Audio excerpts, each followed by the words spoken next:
Welcome to December 12th, and the reading will be the book of Luke, chapter 12, New International Version, beginning with warnings and encouragements, verse 1. Meanwhile, when a crowd of many thousands had gathered, so that they were trampling on one another, Jesus began to speak first to his disciples, saying, Be on your guard against the yeast of the Pharisees, which is hypocrisy. There is nothing concealed that will not be disclosed, or hidden that will not be made known. What you have said in the dark will be heard in the daylight, and what you have whispered in the ear in the inner rooms will be proclaimed from the roofs. I tell you, my friends, do not be afraid of those who kill the body, and after that can do no more. But I will show you whom you should fear. Fear him who, after your body has been killed, has authority to throw you into hell. Yes, I tell you, fear him. Are not 5 sparrows sold for 2 pennies? Yet not one of them is forgotten by God. Indeed, the very hairs of your head are all numbered. Don't be afraid, you are worth more than many sparrows. I tell you, whoever publicly acknowledges me before others, the Son of Man will also acknowledge before the angels of God. But whoever disowns me before others will be disowned before the angels of God.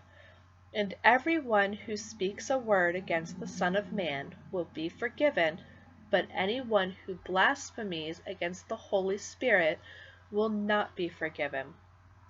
When you are brought before synagogues, rulers, and authorities, do not worry about how you will defend yourselves or what you will say, for the Holy Spirit will teach you at that time what you should say.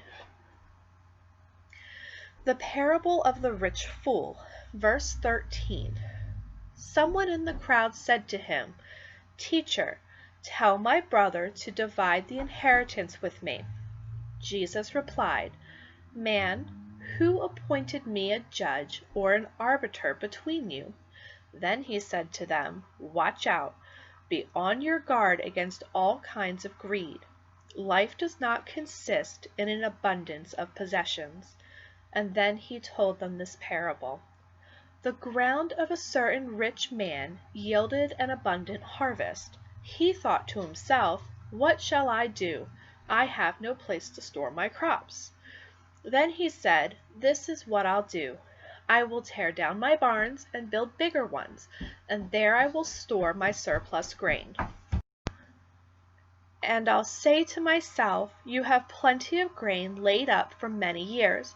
Take life easy, eat, drink, and be merry. But God said to him, You fool, this very night your life will be demanded from you. Then who will get what you have prepared for yourself? This is how it will be with whoever stores up things for themselves, but it is not rich toward God. Do not worry. Verse 22.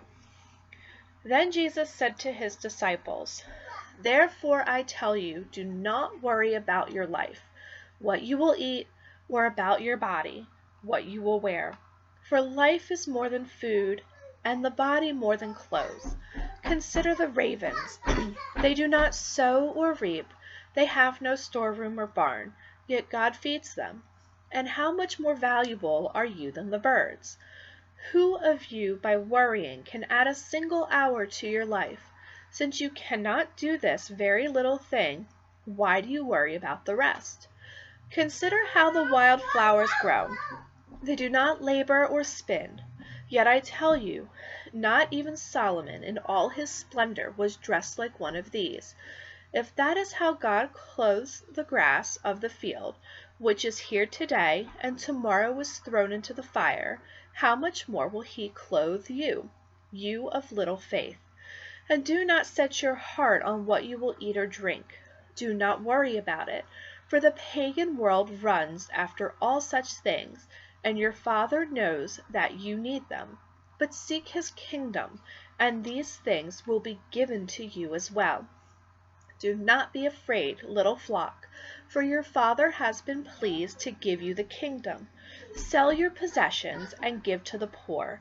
Provide purses for yourselves that will not wear out, a treasure in heaven that will never fail, where no thief comes near and no moth destroys.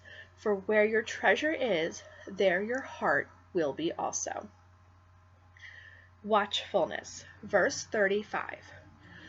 Be dressed ready for service, and keep your lamps burning, like servants waiting for their master to return from a wedding banquet, so that when he comes and knocks they can immediately open the door for him. It will be good for those servants whose master finds them watching when he comes.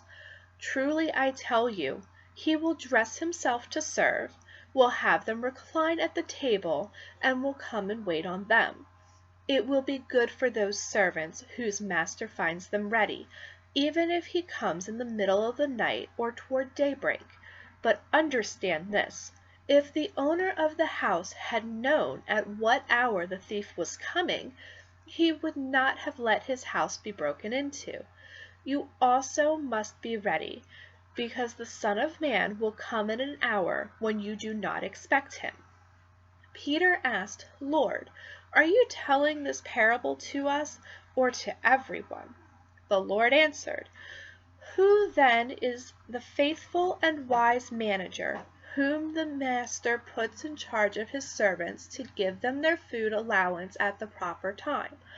It will be good for that servant whom the master finds doing so when he returns. Truly I tell you, he will put him in charge of all his possessions. But suppose the servant says to himself, My master is taking a long time in coming, and then he begins to beat the other servants, both men and women, and to eat and drink and get drunk. The master of that servant will come on a day when he does not expect him, and at an hour he is not aware of. He will cut him to pieces and assign him a place with the unbelievers.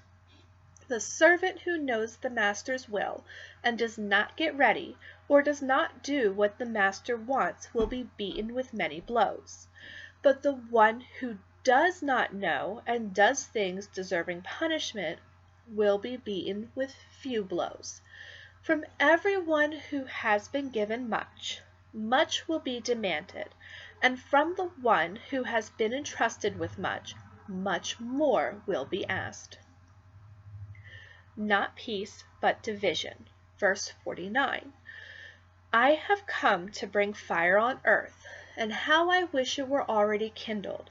But I have a baptism to undergo, and what constraint I am under until it is completed. Do you think I came to bring peace on earth? No, I tell you, but division.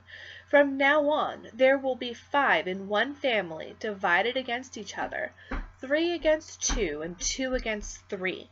They will be divided, father against son, and son against father, mother against daughter, and daughter against mother, mother-in-law against daughter-in-law, and daughter-in-law against mother-in-law. Interpreting the times. Verse 54. He said to the crowd, When you see a cloud rising in the west, immediately you say, It's going to rain. And it does.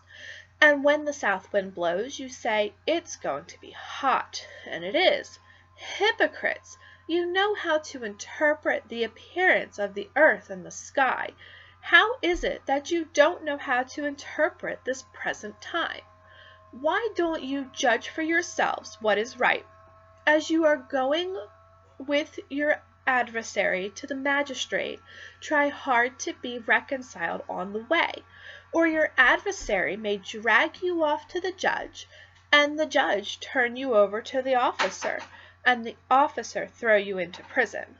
I tell you, you will not get out until you have paid the last penny. This concludes chapter 12. Thank you for listening.